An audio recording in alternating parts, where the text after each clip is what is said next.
Um, Another interesting thing about Hard Knocks, though, and this was kind of rumored, but I saw a tweet that to me solidifies that it was definitely what was done. If you notice, during conversations between Brian Dable and Joe Shane, they started playing Beyonce's Texas Hold'em song, which, by the way, I don't know about you guys. I didn't even know that was the name of the song. I knew the song, and it's a catchy song, whatever, but I had no clue that's what it was called. I don't listen to Beyonce. I don't listen to new music that much. I'm old. I have my stuff from 20 years ago. I enjoy that. That's what I stick to. I still listen to Iron Maiden. Oh, I will always listen to Iron Maiden to the day I die. Okay, listen, Fear of the Dark is an amazing. I was just listening to Fear of the Dark. I love that. I love that. Or the intro to Number of the Beast, spectacular. Yeah. But yeah, we went from Beyonce to Iron Maiden here. We're probably the only podcast in America that can do that, guys. Remember that. but yeah, like I said, I didn't know that was the name of the song. But it's funny that Big Blue VCR, and if you don't follow him on X, Twitter, or whatever the hell you want to call it, follow him. He's a really good profile to watch there. What he does is he literally had boxes and boxes of old taped copies of Giants games, and he's cuts them all into clips and pops them onto Twitter at that point there. And it's usually like, hey, so-and-so's birthday, here's this. Or, hey, on this date this many years ago, this is what happened. And it's fun. It's entertaining. And if you like Giants history, it's fun. If you're maybe a younger Giant fan, it's a good way to learn, the history of the team there overall, because it's got a very rich history. Not necessarily a very rich present, but it's got a rich history. So, enjoy watching the things that we grew up with. But this is the tweet he gave out. He said, at the Giants 100 event at MSG, Dave said they played music in the office trying to see if a copyright issue would force HBO to edit out footage. In talking free agents, it looks like they made HBO open the checkbook to license the Beyonce song, and they fit it into the edit. And what's interesting, if you watch the episode, if you haven't watched it, it's a fun show if you're as a Giant fan there. But they went ahead and, kind of used that throughout the entire episode. It became like a whole like Texas Hold'em poker thing going on throughout the whole thing, where they're like showing the players on playing cards and all this stuff. Like, and that just tells you they definitely had to fork out money for that. And they're like, oh yeah, if we're gonna pay for this, we're gonna put in the whole goddamn show deal. I was about to say 100%. They literally took that and like, oh, Beyonce's go, pay up the money.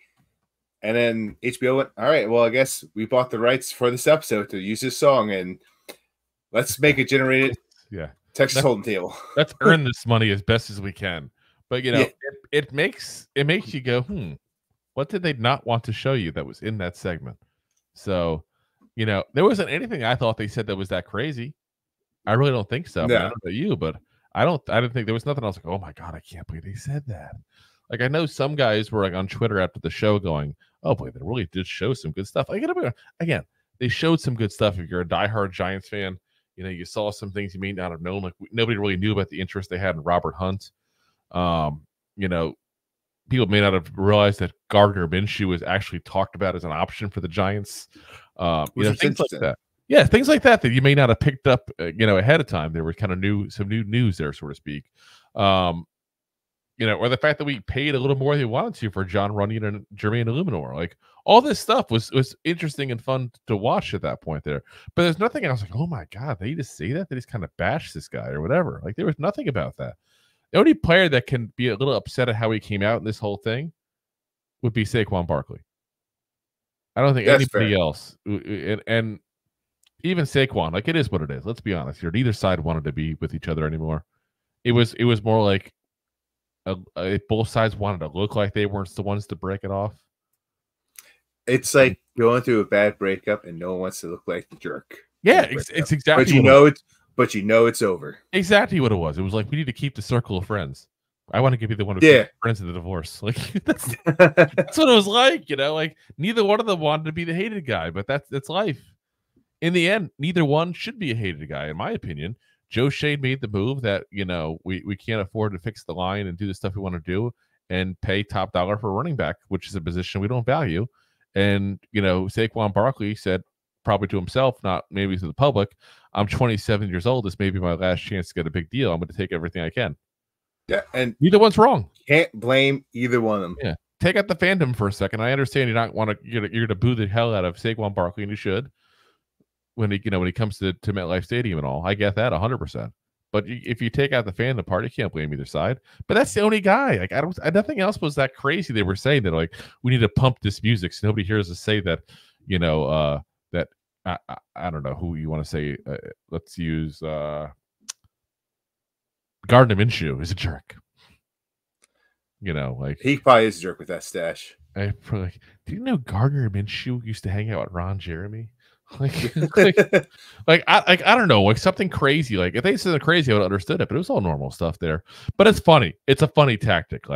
And I wonder if HBO kind of got a little pissed at them too. I'd be pissed if I was HBO. Like, you guys knew we're here recording, and you're gonna make me spend all this money to get access to a Beyonce song because you're afraid I was going to tell you, like, I was going to tell people who you thought was your top offensive lineman, or something like that. I mean, are you going to tick off Evan Neal perhaps because somebody said Jermaine Illuminor is going to be the right tackle on the team? Like, it's just a little crazy to me, a little crazy there. But listen, competitive advantage. It just shows you that while we've said the Giants have had a lot of editing abilities in there, that they were concerned about what abilities they may or may not have.